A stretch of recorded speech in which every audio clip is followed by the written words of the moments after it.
Hi! So for a change today, I'm coming to you from my attractive, well-lit living room instead of my spooky, dark, cluttered, icky-looking basement. And I'm sitting here and having a glass of wine, and a big glass of wine, and doing some reading and thinking about a lot of stuff, really. One of the big things that I've been thinking about today is nice guys. In the feminist blogosphere, the term nice guys is frequently capitalized, capital N, capital G, and it's got a little trademark symbol at the end of it. And it's explained beautifully in the blog post that I've linked to in the video information up in that corner of your screen. Basically, a nice guy isn't actually a nice guy.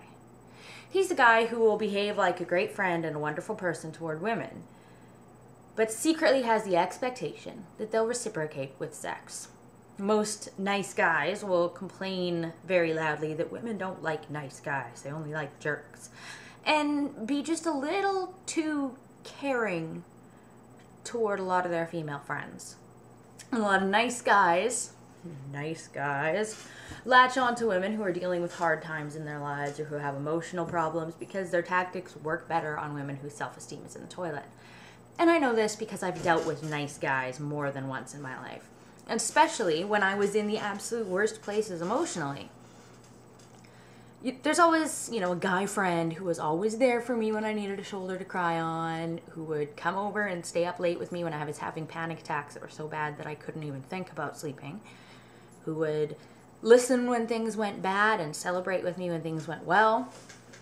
And a lot of girls have friends like that. And I'm not saying that every guy who has a friendship like that with a girl is the proverbial nice guy. But some of them are. And a couple of these nice guys at some point may have had potential to become more than friends. And, there were certainly some wine-fueled kisses between myself and one or two of my nice guy friends, just like there have been between myself and one or two of my real guy friends. But, in the morning we'd laugh about it and talk about it and say that it was no big deal and nothing would change between us. And if it was a guy that I suspected might have feelings for me, I would definitely do my best to talk to him and find out if he was really okay with what had happened and whether there was anything we needed to talk about. But always it would be, no, it was okay, we were drunk, shit happens, whatever, don't worry about it. And I took them at their word. Apparently, I shouldn't have done that. Because in the nice guy story, the ending is always the same. Whatever the trigger is for the eventual show of their true colors, you might get a new boyfriend, you might become more serious with the one you have, or this nice guy just might not be able to take it anymore. Eventually they all snap.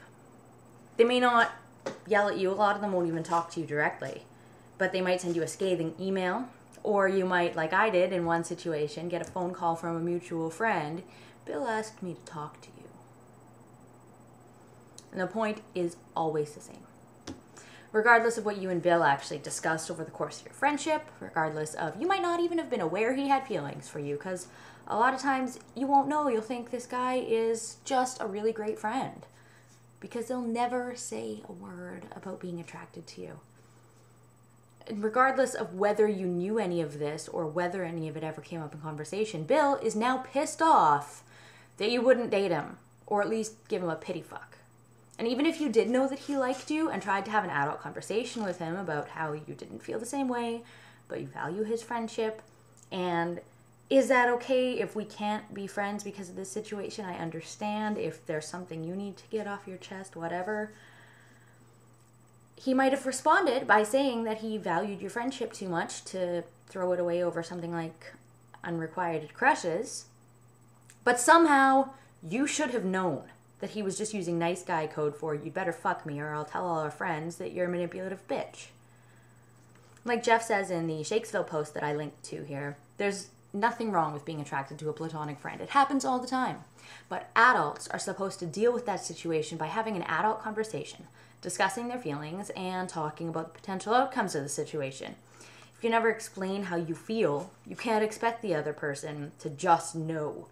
And if the subject does come up and you say you're fine with keeping things the way they are, it's not okay to then turn around and complain that the other person didn't somehow read your mind and see that you're not really okay with it. You need to use your big boy words and be honest with your so-called friends. And that's the real problem with these nice guys. A lot of them aren't really nice. They act nice and a ploy to try to manipulate women into sleeping with them. And the ones who really are nice guys, no quotations or special notations necessary, respect the women in their lives enough to be honest with them and not think that they're somehow owed sex in return for the emotional intimacy of friendship. So, fuck nice guys. No, I don't fucking want a nice guy in my life because a lot of them are dicks. I don't want a nice guy. I want an honest and respectful guy.